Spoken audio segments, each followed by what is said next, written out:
Como nós já lemos, nós estamos na Parashá Vayeshev, e ele habitou no capítulo 37 do livro do Gênesis. Vamos lá? No versículo 1. Jacó permanece habitando a terra das residências de seu pai, a terra de Canaã. Isso que está escrito aqui em Gênesis, um pouquinho diferente nas traduções habituais, mas é exatamente assim. Que Jacó permanece habitando a terra das residências de seu pai, a terra de Canaã. Permanecer no hebraico é Isha e Ashab. O verbo vai indicar um certo grau de estabilização, ocupando a terra. Estabilizando é ocupando a terra, morando na terra.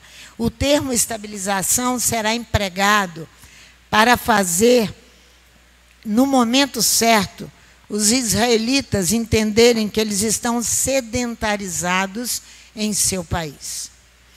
Sedentário é fixo, é ter um lugar, preso a um lugar. O sedentarismo, ele é altamente estranho ao povo que é pastor, aos pastores, pois o gênero de vida nômade, em que a criação de animais domesticáveis é a ocupação principal desse povo nômade. E é exclusiva de pastores. Por isso que a sedentarização é um pouco estranha para nós. Permanecer preso a um lugar. Nós temos que estar prontos a cada momento a nos levantar para obedecer à voz de Hashem e ir aonde Ele está nos ordenando. Paulo, a Macedônia clama pela tua presença. O exemplo mais claro é esse. Clama pela presença de Paulo para lhes ensinar Torá. Então, é um pouco estranho aos povos pastores serem sedentários, não é verdade? A terra das residências de seu pai, a morada habitual, uma moradia habitual em determinado lugar, uma permanência obrigatória a um lugar em que você está exercendo uma função. Hoje nós estamos aqui, pastora Sandra, exercendo uma função, compartilhando com vocês a Torá de Adonai. A residência no hebraico é negourins, que significa, o termo hebraico vai conotar a situação precária de um estrangeiro sem direitos bem estabelecidos. Uma situação precária. Vamos ver isso com Abraão. Vai ali, no Gênesis 23 mesmo. Volta só as páginas da sua Bíblia. O estrangeiro, ele possui uma situação precária, porque ele não tem direitos bem estabelecidos. A Ana está hoje conosco e sabe muito bem disso. Ela é brasileira, sua terra de origem, mas hoje reside nos Estados Unidos. Ela está nos Estados Unidos, mas a sua terra de origem é Brasil, não é? Então, você vai entender isso aqui com Abraão. Ele vai dizer aqui no capítulo, por isso, que a Torá começa elevando o tom bem alto de Jacó, que ele continua habitando a terra das residências de seu pai. Porque ele carregava sobre ele essa palavra de Abraão aqui no capítulo 23, no versículo 4. Ele diz para os filhos de Et: dai-me, estrangeiro e peregrino sou entre vós. Eu sou um estrangeiro, um habitante entre vós. Dá-me o direito de um lugar de sepultura entre vós, para que eu sepulte a minha morta. Dá-me propriedade de sepulcro, diz Abraão, entre vós, e eu enterrarei minha morta diante de mim. em outra tradução. Então, Abraão define seu estado jurídico em relação às populações ou à população que ali existia. Eu sou estrangeiro no meio de vocês. Eu não tenho direitos bem estabelecidos. É isso que ele está falando. Para melhor consolidar, ele é um domiciliado sem direito de cidadão.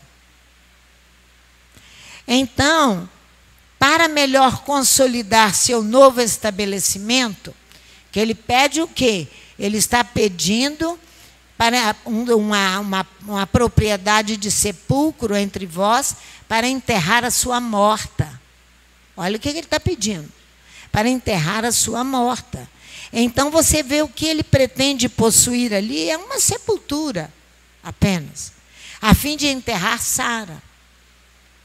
Abraão define interiorizar o conceito de estrangeiro em nosso coração, no coração da sua descendência. Ele define interiorizar no coração o conceito de estrangeiro, que é natural de outro país, que não faz parte daquela família e nem daquele grupo ali existente.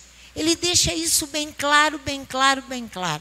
Assim também está Jacó habitando a terra das residências de seus pais. É assim que a nossa paraxá, e ele habitou, começa. Algo muito nobre. Então, aquele que não pertence, ele não pertence àquele grupo, ou àquele país.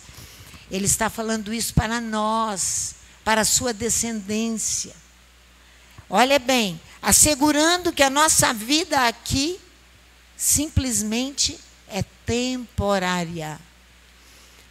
Tudo que conquistamos aqui ficará aqui. Vamos ver Paulo dizendo isso lá aos Filipenses, lá no Segundo Testamento. Paulo está falando esse conceito interiorizado de Abraão para... Eu não quero mais nada além de uma sepultura. Filipenses, isso é, Vaieshev, ele habitou. Filipenses capítulo 3, todos acharam? Lá depois dos evangelhos. Estou esperando os que têm mais dificuldades ainda. Colossenses, Filipenses e Colossenses. Capítulo 3, leia comigo versículo 20 e 21. Leia comigo versículo 20 e 21. Mas a nossa pátria está nos céus, de onde esperamos o Salvador, o Adão, o Mashiach, Yeshua HaMashiach, que transformará o nosso corpo de humilhação para ser conforme o seu corpo glorioso, segundo o seu eficaz poder de sujeitar também a si todas as coisas. Paulo havia interiorizado esse conceito que Abraão havia declarado lá em Gênesis capítulo 23. É isso que a Torá abre um espaço para nós meditarmos nesta questão de estrangeiro e peregrino sou aqui apenas para que eu não venha me sedentarizar. Eu tenho que amar o lugar, é diferente de se fixar nele e se tornar preso a ele. Diferente. Vamos lá. Gênesis capítulo 37, versículo 2.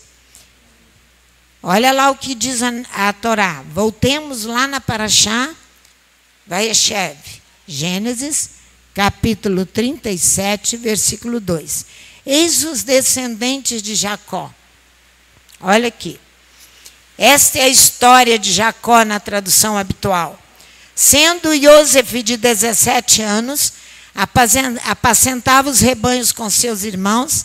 Sendo ainda jovem, andava com os filhos de Bila e os filhos de Zilpa, mulheres de seu pai, e trazia más notícias deles a seu pai, aqui é introduzido, em verdade, o relato da vida de Iosef, de José, o filho de Jacó. Ele é o filho legítimo e não é admitido no círculo dos filhos de Lia. Iosef aprende o ofício de pastor com os filhos das suas concubinas. Assim se anuncia, aqui agora no versículo 2, anuncia-se a tensão que culminará no drama da venda de Iosef para o Egito. O conflito é ainda mais agravado pela conduta de Iosef com as maledicências com o seu pai, falando a respeito dos seus irmãos, suscitando nos irmãos um desejo de vingança. Olha aqui no versículo 3, olha para a sua Bíblia na Torá. Israel amava Iosef mais do que a todos os seus outros filhos, porque era filho da sua velhice, e fez-lhe uma túnica de várias cores. Ele fez uma alva riscada.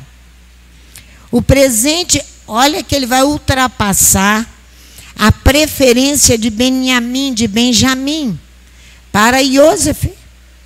E ele vai presentear o filho com uma veste não comum, mas um hábito sacerdotal. Sim, era necessário vestir o filho com aquele hábito sacerdotal, que vai consagrar ali, naquele ato, a superioridade de Iosef sobre todos os outros irmãos. Uma alva riscada é uma ketonê. Ketonê no hebraico retornará aqui no texto 8 vezes. A palavra ketonê, significando 8 completo. Aquilo que está completo. Aquilo que é superioridade de Iosef.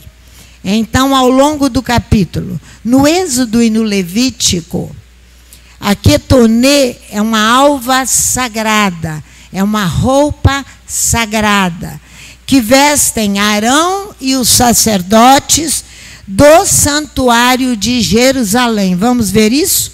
Êxodo 28, passa um pouquinho só, o próximo livro da Torá. Êxodo 28, versículo 4, são as vestes litúrgicas. É a mesma coisa que ele veste José em Gênesis capítulo 39, versículo 3. E isso aqui vai ser o ponto alto de todo o conflito, a superioridade de Iosef. Olha aqui, versículo 4. Estas são as vestes que farão um peitoral, uma estola sacerdotal, um manto, uma túnica bordada, uma mitra e um cinto. Farão essas vestes sagradas para Arão, teu irmão, para seus filhos, a fim de que me administrem o ofício sacerdotal. Então você vai ver que a veste começa a falar de fora para dentro. Vai tirando o peitoral, vai tirando as peças todas, até ficar uma outra veste mais comum que os sacerdotes usavam. Então, esta é a ordem que elas são retiradas. Elas são postas por cima da veste sacerdotal comum, que será definida no Êxodo capítulo 40, versículo 13. 15, de 13 a 15. Vai ali comigo, por favor. No término da construção do tabernáculo. As vestes pertenciam, essa veste do sumo sacerdote principalmente, pertencia ao santuário. Não era de particularidade de ninguém. Depois Gideão, lá na frente, vai fazer um peitoral de juízo, é isso que ele faz? Não, uma estola sacerdotal. Ele fez para ele, e ele vai se perder, porque não é, a Bíblia não trata aqui dessa vestimenta de uma coisa individual. Ele vai vestir todos os sacerdotes. Gideão faz para ele uma estola sacerdotal. Ele vai se perder, se embolar todinho na sua caminhada. Porque fez para ele consultar ao Eterno. Lembra do rei Acaz? Lembra? O altar será para mim, para eu consultar Adonai. Esse negócio não existe. Adonai está preocupado com o povo e não só comigo. Adonai ama o povo e não só a mim. Ok? Ok. Não é de uso particular. Não é. É bom bem isso ficar claro. 40, versículo 13 a 15. Então vestirás Arão das vestes sagradas e o ungirás e o consagrarás para que me administre o sacerdócio. Farás chegar seus filhos e lhes vestirás as túnicas. E os ungirás como ungistes a seu pai, para que me administrem o sacerdócio. A unção lhe será por sacerdócio perpétuo nas vossas gerações. Não é algo individual. Não é algo pertencente a apenas um período. O sacerdócio é uma instituição perpétua. A Bíblia conhece 3 grandes instituições: Shabat, a instituição sacerdotal, e o templo, onde tem o altar e onde habita o Espírito, o Consolador.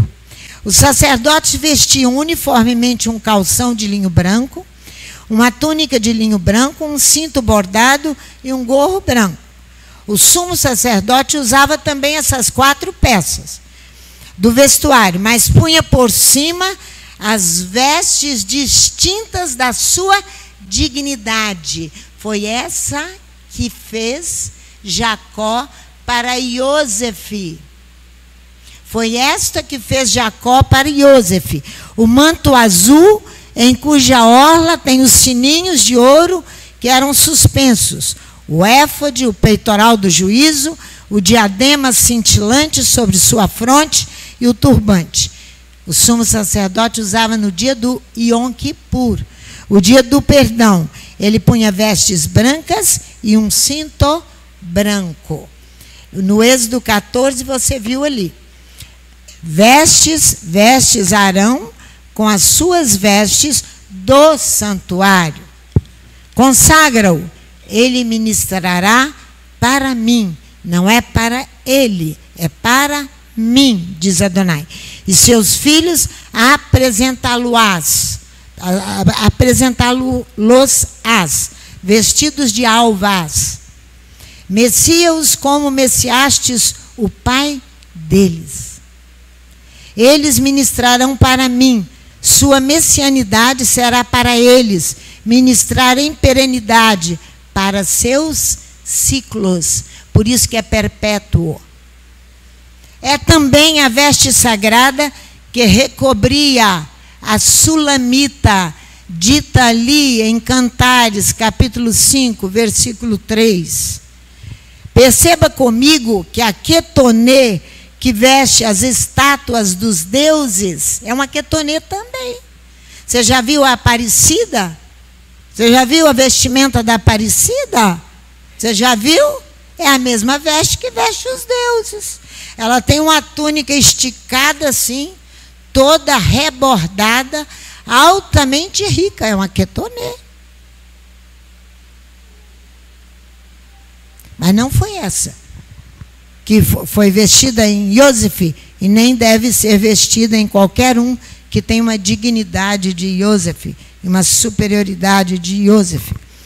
Ela tem esta veste bem bordada, essa senhora Aparecida.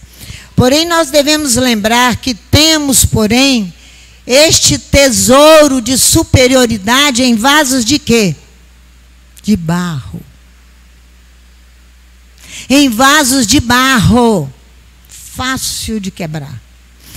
Fácil de se desviar. Fácil de se perder. Fácil de ofender Adonai. para que a excelência do poder nesses vasos de barro não seja deles, mas de Adonai. O poder pertence a Adonai, não ao homem. Por isso que está uma ketonê sobre um vaso, sobre Iosef, que é feito de barro, igual eu e você. Paulo diz isso escrevendo aos Coríntios, segundo aos Coríntios, capítulo 4, 7. Aí você pode ver o quanto os líderes de Israel, os profetas, Yeshua, que ensinou a Torá como ninguém ensina até hoje, via o sopro sagrado. Eu vou para o Pai, mas vou pedir ao Pai que vos envie o Consolador, que vos ensinará todas as coisas. Nós não ficamos órfãos. Aonde você estiver, Ele vai te ensinar, se você desejar receber o ensinamento. Se desejar. A superioridade de Iosef ultrapassa os outros em dignidade, os outros irmãos, em dignidade, em posição, em mérito, em qualidade, e que futuramente exercerá autoridade sobre todos os irmãos, sobre todo o Egito, sobre todas as nações que dependerão dele para comer. Mas isso vai gerar nos irmãos um ódio mortal. Esta superioridade vai dada por Adonai, que escolheu um chamado Iosef para vestir essa ketonê sagrada, que depois a Torá vai legislar mais à frente para que os sacerdotes pudessem vesti-lo também. A Torá menciona por 4 vezes esse ódio irremissível. Olha lá. Gênesis, capítulo 37. Esse ódio que não dá margem para perdão. Olha aqui. A Torá vai mencionar, aqui no capítulo 37, no versículo 4. Olhe para a Torá comigo. Vendo seus irmãos que o seu pai o amava, mais do que a todos os outros seus irmãos, odiaram-no e já não podiam falar com ele pacificamente, por causa da superioridade que estava sobre ele. Olha o versículo 5. José teve um sonho, piorou mais ainda a situação. Ficou ruim, Luciana. José teve um sonho e contou aos seus irmãos, por isso odiaram ainda mais. Olha o versículo 8. Então lhe disseram seus irmãos: tu deveras reinarás sobre nós? Tu deveras terás domínio sobre nós? Por isso tanto mais o odiavam por causa dos seus sonhos e das suas palavras. Olha o versículo 11. Seus irmãos, pois, o invejavam. Seu pai, porém, guardava este caso no coração. Guardava este caso no coração. Assim você e eu podemos entender por que a Haftará de Vaieshev, e ele habitou a terra das residências de seu pai. Vamos lá. Olha o que Amós vai falar, você vai poder entender. Os profetas, Yeshua, falam em linha com a Torá. Amós está dizendo exatamente isso aqui. Olha aqui. Versículo 6 do capítulo 2 do livro de Amós. Vou esperar vocês acharem enquanto eu tomo uma água. Pode procurar aí direitinho os mais novos. Quem estiver do lado, ajude, para que nós possamos fazer a leitura, que uma coisa é você ouvir falar, outra coisa é você pegar a sua Bíblia e ler juntamente comigo.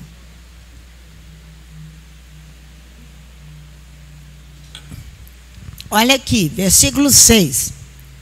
Assim diz o Eterno: por 3 transgressões de Israel, por 4 eu não retirarei o castigo, porque vendem o justo por dinheiro. Quem é que eles venderam? Iosef eles venderam. E porque vendem o justo por dinheiro e o necessitado por um par de sandálias, praticando injustiça. Pisam a cabeça dos pobres no pó da terra, pervertem o caminho dos mansos. Um homem e seu pai entram a mesma moça e assim profanam o meu santo nome. Profanam o quê? Levítico, capítulo 18, as relações sexuais ilícitas, está aqui, ó. Deitam-se junto a qualquer altar sobre roupas empenhadas e na casa de seus deuses bebem o vinho dos que foram multados. Eu destruí o amorreu diante deles, não obstante sua altura ser como a dos cedros e a sua força como a dos carvalhos. Eu destruí o seu fruto por cima e as suas raízes por baixo. Também vos fiz subir da terra do Egito, e 40 anos vos guiei no deserto para que possuísseis a terra dos amorreus. Dentre vossos filhos levantei profetas. Eu levantei em superioridade quem? Iosef. Para o que? Dar de comer a muitas nações. E dentre vossos jovens nazireus, não é isto assim, filhos de Israel, diz o Eterno. Mas vós, aos nazireus deste vinho a beber, e aos profetas ordenastes, não profetizeis. Faz calar o profeta para não falar. É isso aqui. Eis que eu vos apertarei no vosso lugar, como se aperta um carro cheio de feixes. Assim que de nada valerá a fuga ao ágil. Nem o forte corroborará sua força, nem o valente salvará a sua vida. Não ficará em pé o arqueiro, nem o ligeiro de pés se livrará, nem tampouco o cavaleiro livrará a sua alma. Até mesmo o mais corajoso dos guerreiros fugirá nu naquele dia, diz o Eterno. Ouvi esta palavra que o Eterno fala contra vós, filhos de Israel, contra toda a geração que fiz subir da terra do Egito, dizendo: de todas as famílias da terra, a vós somente conheci. Portanto, eu vos punirei por todas as vossas iniquidades. O juízo começará pela casa de Adonai. As divisões, os partidos religiosos, o juízo começará pela casa de Adonai. Portanto, eu vos punirei por todas as vossas iniquidades. Andarão dois juntos, se não estiverem de acordo? Como você andará com Adonai se você não concorda com ele? Como você andará com Adonai se você não concorda com ele? Não me diz que você é assim com ele, porque não é, se você não concordar com Torá. Não é. Não é assim. É assim. É assim, ó. Ó, um para um lado e outro para o outro. Rugirá o leão no bosque sem quem tenha presa. Levantará ele no covil a sua voz se nada tiver apanhado. Cairá a ave no laço em terra, se não houver laço para ela. Levantar-se-á o laço da terra sem que tenha apanhado alguma coisa. Tocar-se-á a trombeta na cidade, o povo não estremecerá. Sucederá algum mal à cidade que o Eterno não terá feito? Certamente. O Eterno Elohim não fará coisa alguma. Olha aqui, sem ter antes revelado o seu segredo àqueles que lhe servem, os profetas. Aqueles que lhe servem, os profetas. No retorno, Neemias e Esdras, principalmente Neemias no capítulo 9, ele vai confessar o pecado de Israel por aquilo que os irmãos fizeram a José. É o retrato do que nós fazemos hoje. É o retrato do que nós fazemos hoje. Só que nós não queremos reconhecer isso. Você vende seu irmão a qualquer preço. É só pisar no seu pé. Você vai ver se ele não está vendido. É mentira o que eu estou falando? Neemias então confessa esse pecado. Reúne os filhos de Israel com jejum e com pano de saco sobre eles. Neemias recorda a Israel todo o benefício que o Eterno havia feito. Vai lá comigo. Depois do livro dos Salmos, bem lá no meio da Bíblia. Isso. Neemias, capítulo 9. Olha como é que ele começa. É a mesma reclamação de Amós. É a mesma reclamação no período de retorno. Nós já oramos esta oração centenas de vezes. Neemias, capítulo 9. Neemias, depois do livro dos Salmos, que nós estamos lá em Amós. Antes do livro dos Salmos, desculpa. Antes. Eu quero olhar com vocês, aqui ó, o versículo 1 ele diz que no 24º dia desse mês, ajuntaram-se os filhos de Israel, com jejum e pano de saco, traziam terra sobre si. Vai lá no versículo 16 comigo. Vai lá. Porém, eles, nossos pais, tornaram-se arrogantes. Versículo 16 de Neemias 9. Endureceram a sua cerviz e não deram ouvido aos teus mandamentos. Você está achando que são só os nossos pais hebreus? Eu estou falando de uma família mundial. Todos descendentes de Abraão, Isaac e Jacó. Nós não estamos falando mal dos pais. Eu estou falando da nossa situação. Da nossa. Porque tem líderes daqui que saem para Israel para clamar pela salvação dos judeus. Quando não olham para si mesmo. Que loucura é essa?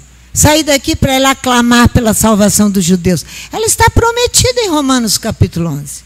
Que seus olhos foram vedados por causa de nós. Está vendo a arrogância? Estão vendo a arrogância? Isso é arrogância. Seus olhos foram e vão ser abertos por Adonai. Eles têm uma promessa específica sobre eles.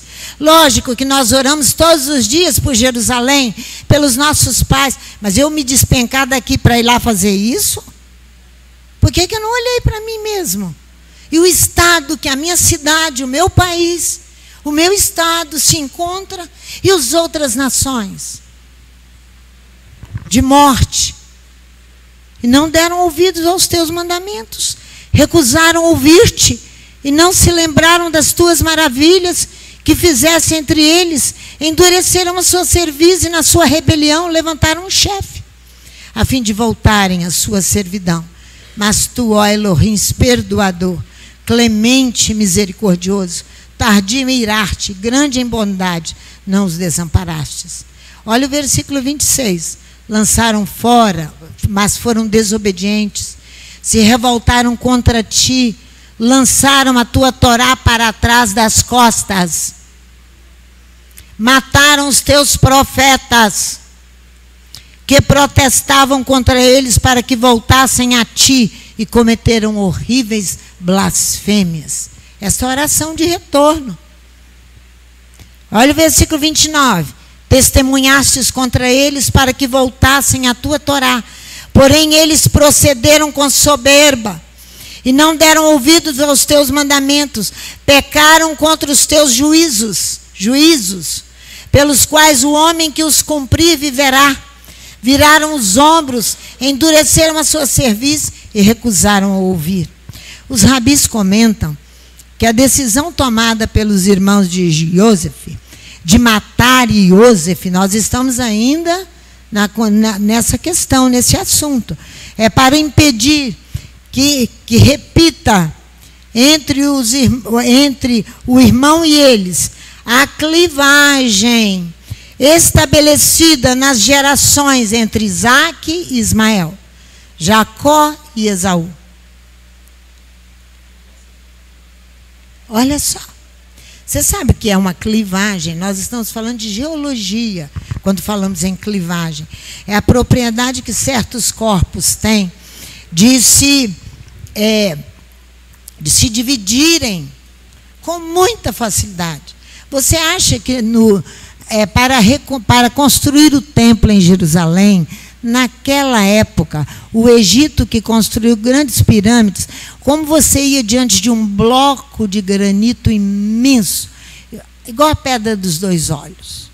Vamos pensar assim, igual o Penedo. Vitória é uma cidade das pedras. como você não tinha dinamite, Ulisses. Como é que fazia? Fácil. Fazia um buraco na pedra, buraquinho. Ia introduzindo madeira e molhando a madeira. Introduzindo madeira. Isso é clivagem na geologia. Os corpos minerais se dividem com a maior facilidade. E ali ia molhando em vários pontos da rocha, até ela e soltar.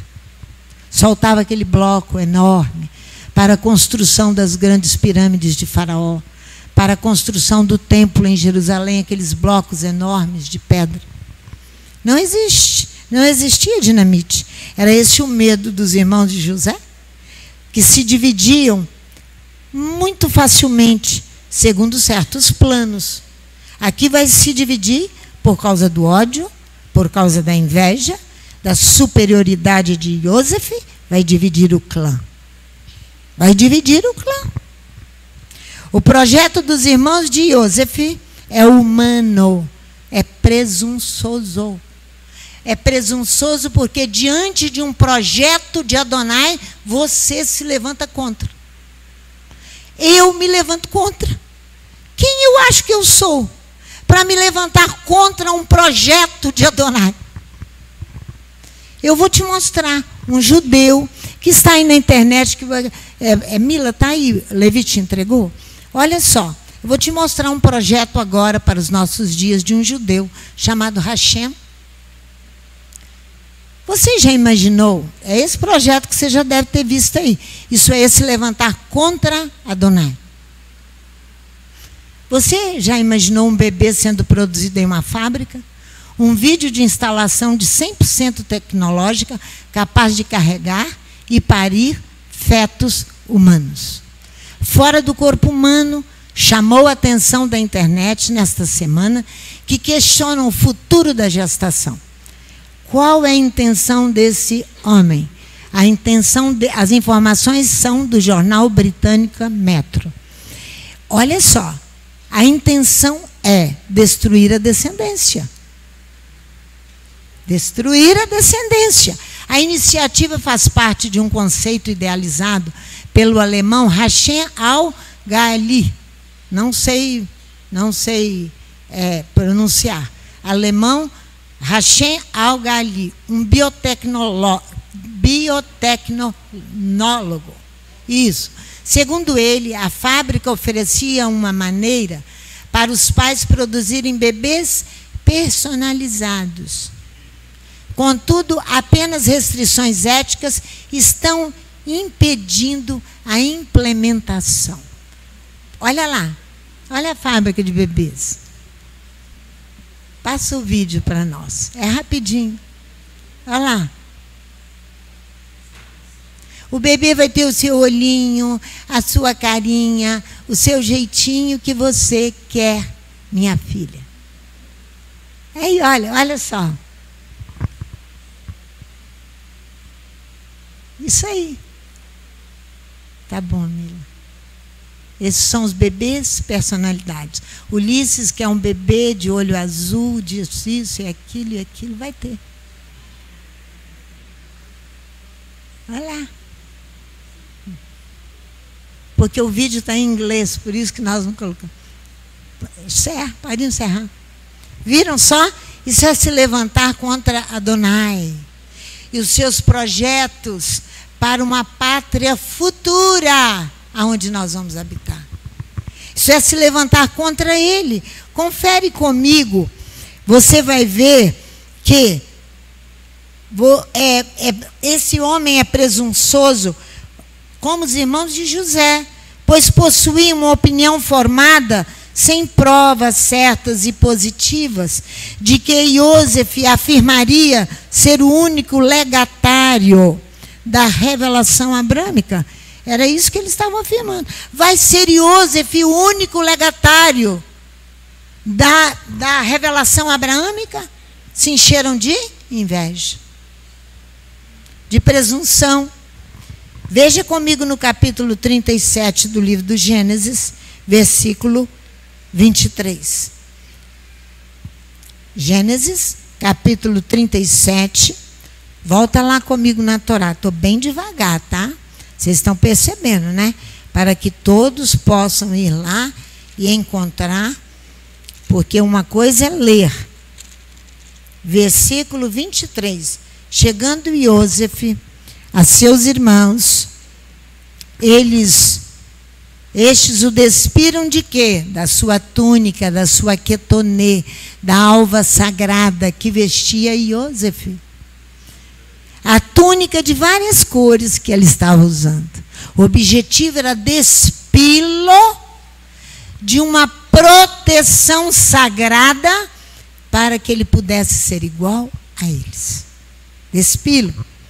A alva riscada que Iosef trajava, a quetonê, que representava aos seus olhos tudo que odiavam em seu irmão, era a sua superioridade espiritual.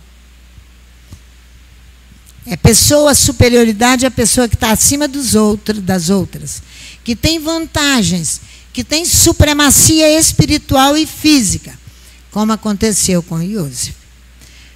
Vamos juntos lá no capítulo 39. Vamos lá. Iosef foi levado ao Egito. Olha o versículo, capítulo 39, do versículo 1 ao versículo 6. Mas eu vou ler devagar. Aqui até o versículo 3. Iosef foi levado ao Egito. Potifar, oficial de Faraó, capitão da guarda, egípcio, comprou dos ismaelitas que o tinham levado para lá. O Eterno estava com Iosef. E ele tornou-se próspero. E estava na casa de seu senhor egípcio. Vendo o seu senhor que Elohim era com ele, e que tudo o que ele fazia, o Eterno prosperava em suas mãos. Olha quem era esse homem. Começa a ver no versículo 1. Iosef foi levado ao Egito. Potifar, o eunuco de Faraó, um egípcio, um egípcio, compra-o das mãos dos ismaelitas. Antes diz assim, o chefe dos imoladores, um homem, um egípcio que o compra das mãos dos ismaelitas, que ali o levaram. Imolar significa o quê? Potifar era chefe dos imoladores. Imolar significa o quê? Sacrificar-se por. Potifar oferecia sua condição, um ímpio, um egípcio, oferecia sua condição de eunuco para servir a Faraó.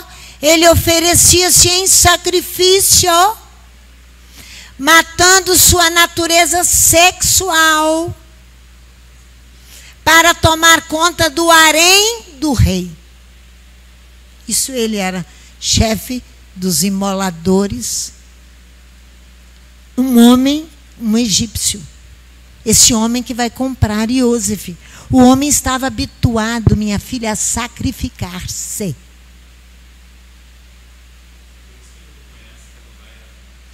Por isso que ele reconhece que Adonai estava com José. Portanto, nós podemos compreender os propósitos do Eterno. Ele entrega Iosef aos cuidados de um homem, Potifar, habituado, comprometido em oferecer sacrifício. Mesmo que este sacrifício seja oferecido a um outro Deus que era Faraó. A aprendizagem para Iosef, com certeza, estava sendo assimilada. Isso que é bonito. É você aprender aquilo que o outro faz perfeitamente em favor de outro, mesmo que esse outro seja um ídolo. Mas você, que é um servo de Deus, pode aprender a assimilar o serviço a Adonai. Olha o versículo 2. O Eterno está com Iosef. O Eterno está com Iosef. E ele é um homem que triunfa. E ele está na casa de seu Adom, o egípcio. Aqui a Torá chama Potifar de seu Adon, o egípcio. Triunfa é uma recepção solene que oferece àqueles que são vitoriosos. Adonai passa igual um trator em cima daquilo que os irmãos de José fizeram e vai julgar a questão mais tarde. Ele passa igual um trator e vai continuar mostrando a Iosef, trazendo experiência ao coração de Iosef que ele é vitorioso, para ele não esmorecer e cair e se sentir mal. Grande vitória militar, esse é o triunfo, grande êxito. A um grande êxito, Iosef sobreviveu e foi vendido a Potifar, o chefe dos imoladores, um Adon no Egito. Coisa bonita, né? Versículo 3. Vendo seu senhor, vendo Potifar, que Elohim é com Iosef, e com tudo que ele faz, Adonai faz triunfar em sua mão, tudo na mão de Iosef. Esta palavra, e está, Adonai com ele, e ele está na casa do egípcio, e o egípcio vê que Elohim está com ele, 3 vezes está se repetindo o verbo estar, não está? 3 vezes. No hebraico é vai errir. A tríplice repetição de vai errir nos adverte a grande importância do que está se passando nesse momento. O homem Iosef triunfa porque o Eterno está com ele.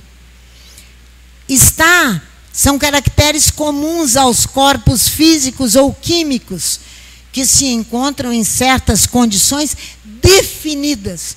Adonai havia definido, seria loucura levantar contra Adonai, que havia definido a superioridade de Iosef. É a mesma coisa se levantar contra a superioridade de Yeshua, HaMashiach. Ele não é Deus. Ele tem uma superioridade de ensino de Torá. Ele é o profeta de Israel, ele é o rei de Israel, ele é o Messias que voltará. Mas não o vista como Deus. O homem Iosef triunfa porque o Eterno é com ele. Juridicamente, as condições de Iosef estão definidas, organizadas, dispostas a uma estrutura administrativa de todo o Egito, de reunir as nações para comprar com ele o trigo, todo o alimento para todas as pessoas. Ele é um administrador. Juridicamente isso está definido. De um governo próprio que tem soberania e território determinado antecipadamente. É a nossa pátria celestial. Definida. Se você não quiser entender isso, não entenda. Ela está separada, definida, só se você não quiser. Para você morar nela, você precisa buscar Adonai, buscar a santidade, se purificar para habitar nessa pátria celestial. Mas ela está pronta para te receber. Se você assim o fizer, se você assim se submeter à Torá de Adonai. O verbo estar é um verbo de ligação. Exprime um aspecto transitório nos predicados nominais. Exemplo, o dia está bonito. O homem só triunfa porque o Eterno está com ele. A Torá confirma, vamos lá, Gênesis capítulo 21, vamos lá. Versículo 22, vamos em Abraão, nosso pai. Vamos lá, capítulo 21 do Gênesis. Versículo 22 do capítulo 21. Naquele tempo, Abimeleque com Ficol, o chefe do seu exército, disse a Abraão: Elohim é contigo em tudo o que fazes. O ímpio Abimeleque reconhece a soberania, a superioridade de Abraão. Reconhece a superioridade. Veja agora no Gênesis 24, versículo 32 a 40. Olha aqui, para você ver, olhe bem. Gênesis 24, versículo 32 a 40. Olha bem. Então veio o homem à casa, descarregaram os camelos, trouxeram palha e forragem para os camelos, água para lavar os pés dele e os pés dos homens que com ele estavam. Depois puseram comida diante de Eliezer, porém ele disse: não comerei, até que tenha falado o que eu vim fazer aqui. Disse-lhe Labão: então fala. Então ele disse: sou servo de Abraão, o Eterno tem abençoado muito ao meu Senhor, e ele se tem engrandecido, e ele tem triunfado. Aqui, deu-lhe ovelhas, bois, prata e ouro, servos, servas, camelos e jumentos. Sara, mulher do meu Senhor, mesmo depois de velha, gerou um filho ao meu Senhor, e este deu ele tudo que tem.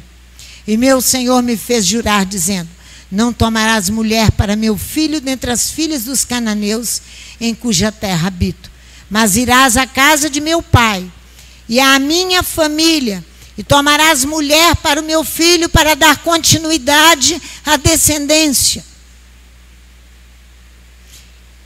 O Senhor, e ele me disse: o Eterno, em cuja presença tenho andado, aquele que está comigo, enviará o seu anjo contigo e prosperará o teu caminho, para que da minha família e da casa de meu pai tomes esposa para o meu filho. Nós dissemos que o verbo estar é um verbo de ligação, não foi isso que nós dissemos? E exprime um aspecto transitório. Foi isso? E é assim, confirmado pelo sopro sagrado que está sobre o profeta Azarias. E é assim, confirmado pelo sopro sagrado que está sobre o profeta Azarias. Vamos lá? Enquanto você está com ele, ele está com você. Se você o deixar, ele te deixará. Não é um verbo de ligação? Vamos lá. 2 Crônicas, capítulo 15.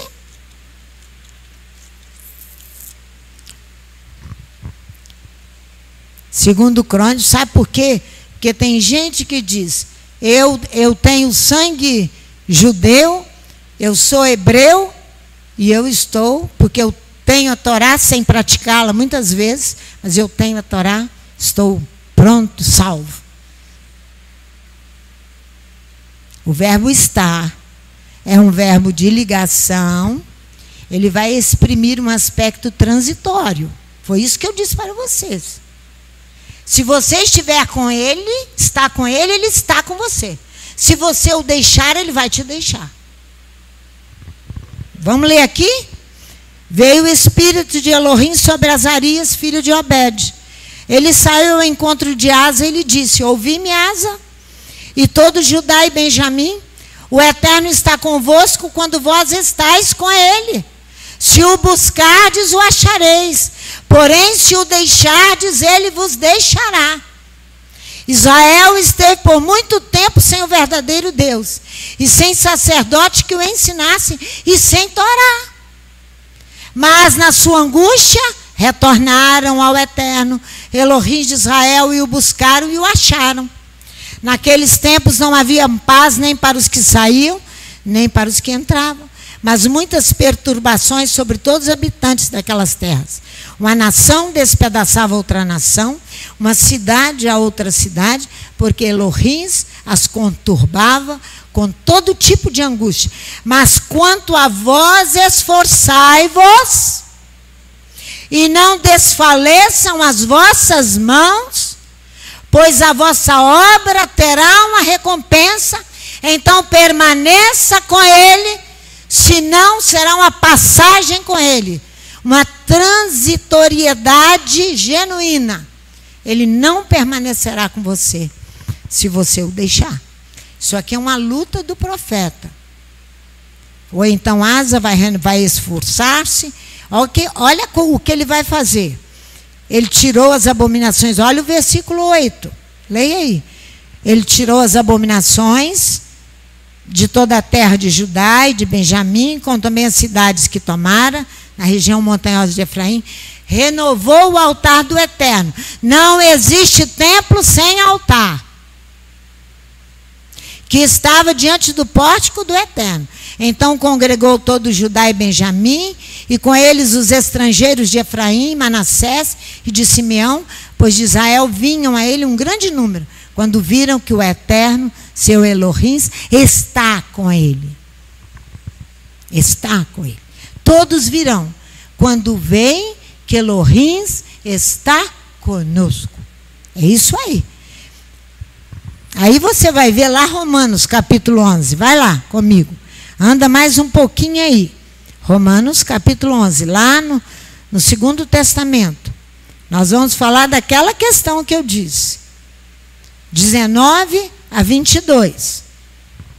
Romanos capítulo 11, do versículo 19 ao versículo 22. Nossa, eu estou devagar demais. Está acabando. Nós vamos mais um pouquinho só. Nós temos que ver uma coisa aqui na Torá.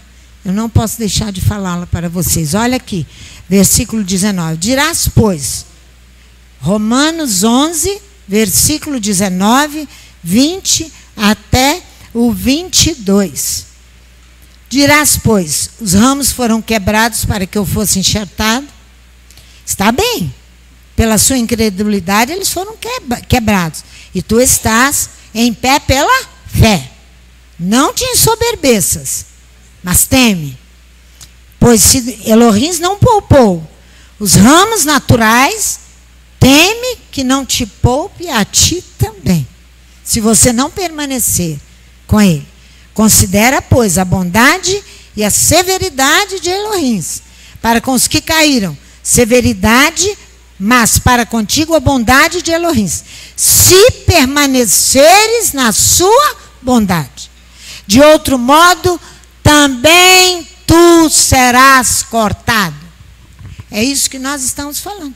Paulo, escrevendo aos Coríntios, ele diz: aquele, pois, que pensa estar em pé, cuidado para que não caia. Ele está falando desta questão que o profeta Azarias está falando lá em 2 Crônicas, capítulo 15. Continuemos lá na Torá, no capítulo 39. Voltemos lá, porque nós precisamos encerrar para achar. E eu estou bem devagar por causa dos alunos.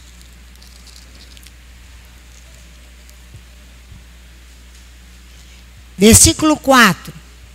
E Iosef encontra graça a seus olhos. Aos olhos de quem? De Potifar.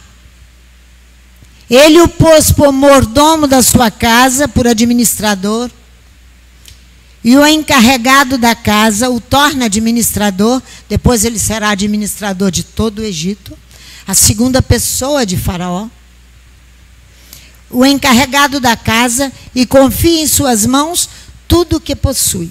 Iosef está dentro da casa de Potifar. Ele está como administrador, está como encarregado, está em Iosef a confiança de tudo que Potifar possuía.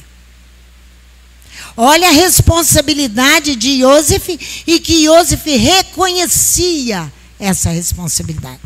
Agora, veja o versículo 6. Assim Potifar deixou tudo que tinha nas mãos de Iosef, de modo de que nada sabia do que estava com ele, a não ser do pão que comia. Ora, Iosef era formoso de porte e de semblante. O homem era bonito, não é? Belo de se ver, diz outra tradução, né? Olha só, e ele nada sabia a seu respeito, salvo o pão que ele comia. Por que a Torá está dizendo salvo o pão que ele comia? Ele confia todas as outras coisas, não confia o pão? Confiar é entregar aos cuidados, à fidelidade de alguém. É esperança firme em alguém ou em alguma coisa. Sentimento de segurança tinha Potifar, de certeza, de tranquilidade, de sossego. Ele encontrava tudo isso em Iosef. Mas ele não confia, ele salva o pão. Porém, Iosef era interditado, proibido comer à mesa com os egípcios. Quer ver isso? É isso aqui que vai salvar Iosef de não ser consumido. Vai lá, Gênesis, capítulo 43, passa aí um pouquinho a página da Bíblia. Versículo 32, olha aí. Ele era interditado, proibido de comer com os egípcios. Olha aqui. Assentaram-se diante dele. Versículo 32. Eles o serviram à parte, e a eles também, acharam? Versículo 32 do capítulo 43. A eles também à parte, e aos egípcios que comiam com ele à parte, porque os egípcios não podiam comer com os hebreus, pois isso é abominação para os egípcios. Qualquer estrangeiro, não só os hebreus, não podia comer com os hebreus. Isso será o livramento. A comida será o livramento. Não comer nesse momento era livramento para Iosef não ser consumido. Porque quando você senta à mesa, depois de todo o sacrifício, nós vamos ali comer. É um momento gostoso, que você vai degustar alguma coisa boa. Comer é muito bom, não é? Comer com os irmãos, melhor ainda. Então, Iosef foi interditado a comer, porque os egípcios não tinham essa prática de comer com estrangeiro. Você vai ver aqui, olha só, se os egípcios não podem comer pão com os hebreus, sim, é uma abominação para os egípcios. Sim, comer um pedaço de tem o sentido de caluniar. Olha só, presta atenção. Eu preciso falar isso. Olha só. Sim, comer um pedaço ou de pão, ou de uma fruta, tem o sentido de caluniar. Veja lá Daniel.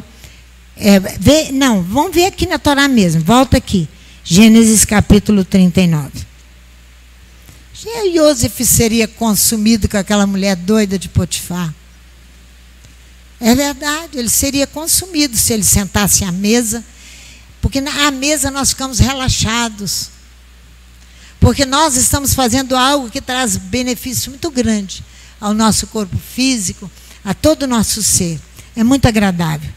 Olha só, o versículo, capítulo 39, de 11 a 20. Vamos lá. Certo dia, Iosef entrou na casa para atender aos seus deveres, e ninguém dos da casa se encontrava presente. Ela o pegou pela capa, dizendo: deita-te comigo.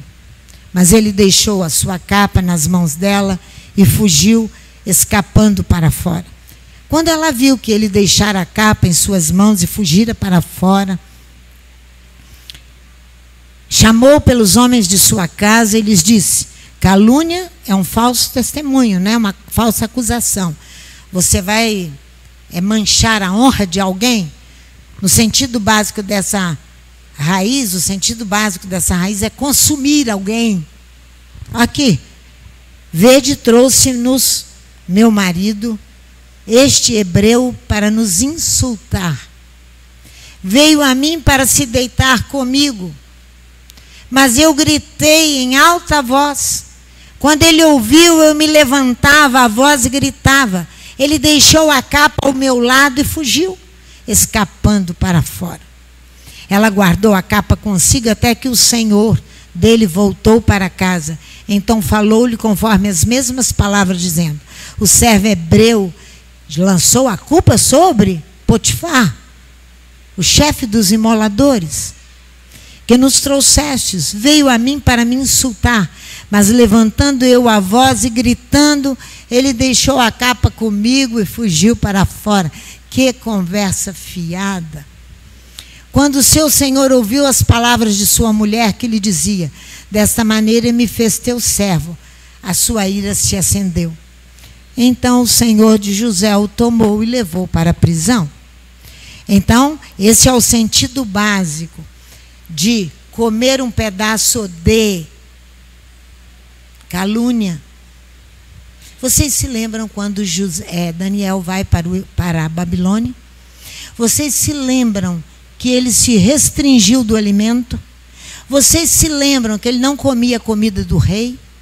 Lembram? Sadraque, Mesaque e Abidnego e Daniel? Se lembram disso? Por que ele fez isso? Por que ele fez isso? Para não ser obrigado a ser participante daquilo que o rei fazia. Se ele cedesse a esta mulher, ele estava consumido, destruído. Destruído. Provérbios fala que quando você estiver à mesa com o governador, põe uma faca aqui no seu pescoço. Põe uma faca aqui no seu pescoço. O consumido depende do sujeito. O consumido depende do sujeito. A maior parte das vezes, o sujeito é o homem ou algum animal e, por conseguinte, o objeto consumido, alguma comida. Era proibido pelos egípcios comer com os estrangeiros.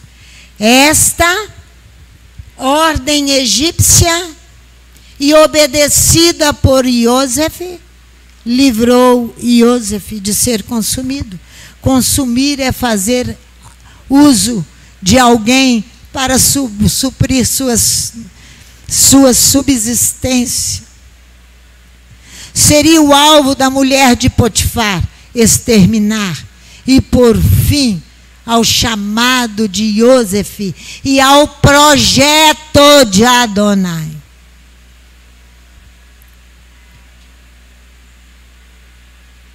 Ela segue, dia após dia, falando a Iosef, mas ele não aceita deitar-se ao lado dela.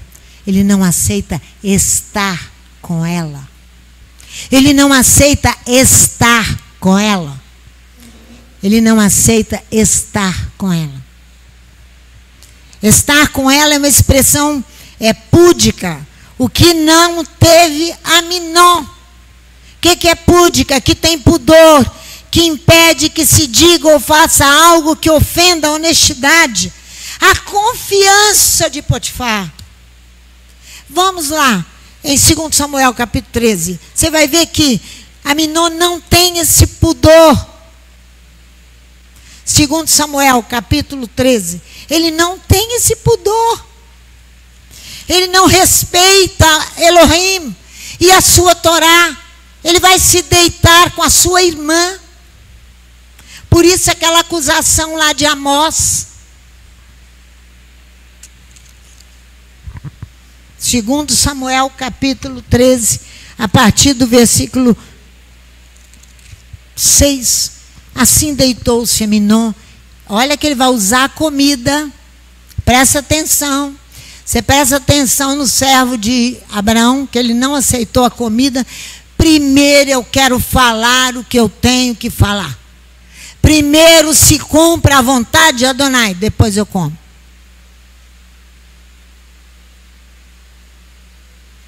É assim que nós fazemos? Olha aqui. A comida é ponto alto aqui. Alto. Assim deitou-se Aminon e fingiu-se doente. Vindo o rei Davi visitá-lo, disse a Aminon: peço de que minha irmã Tamar venha e prepare 2 bolos diante dos meus olhos, para que eu coma da sua mão. Davi foi enganado aqui, coitado. Mandou então Davi à casa dizer a Tamar: vai à casa de Aminon, teu irmão, e faze-lhe comida. Foi Tamar à casa de Aminon, seu irmão, que estava deitado. Ela tomou massa, amassando-a, fez bolos e os cozeu diante de seus olhos.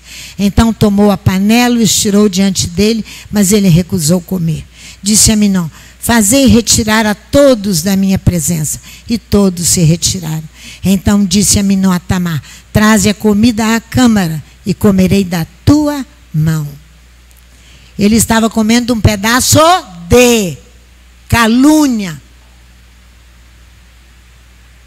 Ele pôs fim à vida que Tamar desejava continuar servindo a Adonai como uma virgem, sei lá como ela queria. Esse direito ele não tinha. Olha aqui, uma pessoa sem pudor. Que Yosef tinha o respeito a Potifar, a confiança que Potifar depositou nas suas mãos. Lembre-se sempre disso antes de fazer qualquer coisa. Então levou Tamar os bolos que fizera, versículo 10, os levou a Aminon, seu irmão, à câmara. Quando os ofereceu a Aminon para que ele comesse, ele pegou dela e disse: vem, deita-te comigo, minha irmã. Porém ela lhe disse: não, meu irmão, não me forces, não se faz assim em Israel, não faças tal loucura. Aonde iria eu com a minha vergonha? E tu serias como um dos loucos de Israel? Agora eu peço-te que fales ao rei, e ele não me negará a ti. Mas ele não quis dar ouvidos ao que ela dizia, e sendo mais forte do que ela, forçou-a, e se deitou com ela. Então Aminon sentiu grande aversão por ela.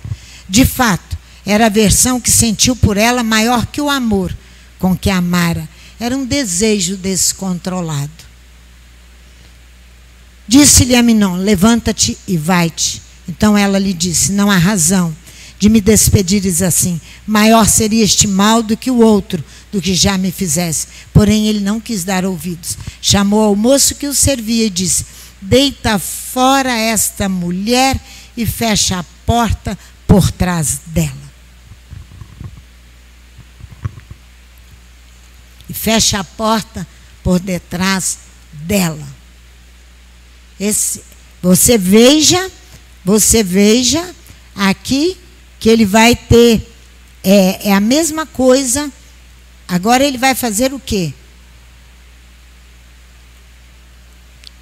Ela vai ficar, como você vai acabar de ler o texto, terrivelmente solitária, terrivelmente acabada, sofrendo grandemente.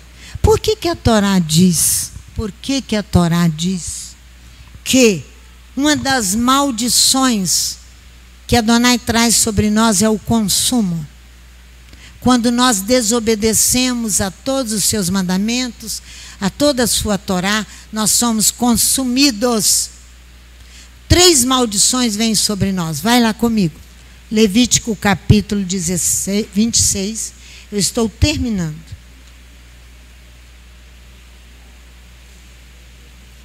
Levítico capítulo 26. O livro dos sacerdotes. Se você repugnar dos meus mandamentos, dos meus julgamentos, por isso que a Larissa entra com o salmo julga-me, Adonai.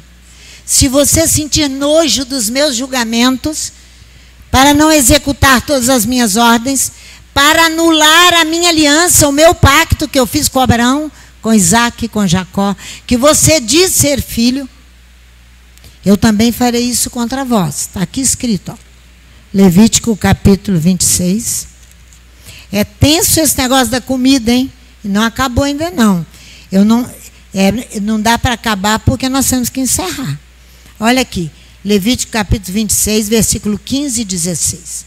Se rejeitardes os meus estatutos, a vossa alma se aborrecer dos meus juízos, dos meus julgamentos, não cumprindo todos os meus mandamentos e assim violardes a minha aliança, então eu vos farei isso. Porei sobre vós o terror, a tísica e a febre. Eu porei sobre vós o enlouquecimento. Eu porei sobre vós o consumismo, o consumo. Eu porei sobre vós a exaltação, a soberba e a arrogância. Extenuando os olhos, mortificando o ser. Vós semeareis no vazio, diz aqui Adonai. Vós semeareis, então semeareis a vossa semente, porque os vossos inimigos a comerão. Os vossos inimigos a comerão. Que consumo é esse? É o consumo de energia física, do seu corpo que vai acabar. Ele vai consumir isto. A sua energia, não é energia elétrica, não. Fala no microfone, rapaz, hein? Esgotar, diz o Lama. É isso aí. Você não terá ânimo para nada. Ele vai te consumir, você e a mim. Não terá ânimo para nada. Não terá força física nem força moral. Você vai ceder a toda proposta má de Satanás. Aquela posição de firmeza, de rigor e de determinação vai acabar. Porque Adonai vai consumir. É isso que ele vai consumir. Não é uma sociedade de consumo que, tendo as suas necessidades básicas supridas, saúde, roupa, casa própria e alimento, então entra. O consumo entra. Não é isso que nós estamos falando, não. Estou falando de algo interiorizado, que não te deixa levantar, porque não obedece. Porque não obedece. É o choro que nós ouvimos, Leomar. E aí a sociedade de consumo vai responder às necessidades do povo. Agora, Natal é assim, respondendo às necessidades multiformes. Multiformes. Frequentemente, essas necessidades são artificiais e supérfluas. Tudo supérfluo. Não é esse consumo, não. Consumo é interior. O consumo depende do sujeito. Aqui o sujeito é o fogo. Ou o outro consumidor é o animal. O objeto pode ser madeira ou outro tipo de material a ser consumido. O fogo vem e lambe tudo. Consome tudo. É tudo apagado. Cuidado. Você sempre está dizendo que Adonai é um fogo consumidor. E é mesmo. E é mesmo. Para aquele e para aquela que não obedece, como fez a mulher de Potifar, como fez a Minon, que desobedece Levítico capítulo 18, como fez ali a denúncia de Amós, capítulo 2, a todo Israel. Cuidado, cuidado, que Adonai está como uma águia, de olhos sobre aqueles que o servem, para os livrar. Para aqueles que confiam nele, para os livrar. Portanto, confiai. Como Potifar confiou em José. E José foi fiel àquela confiança. Que o Eterno nos abençoe, para que de tarde nós possamos estar juntos. Pai, eu quero te agradecer por esta palavra. Eu quero te louvar e quero te bendizer. Por toda a grandeza que tu és. Por toda a superioridade que tu tens sobre tudo e todos. E sobre todo o universo. Reina sobre nós, soberano. Não nos deixe andar com as nossas próprias pernas. Faça-nos andar até como autômatos, mas fazendo a tua vontade, para que nós sejamos abençoados e o teu nome seja glorificado. É o que nós te pedimos, em nome de Yeshua, o Mashiach. Amém.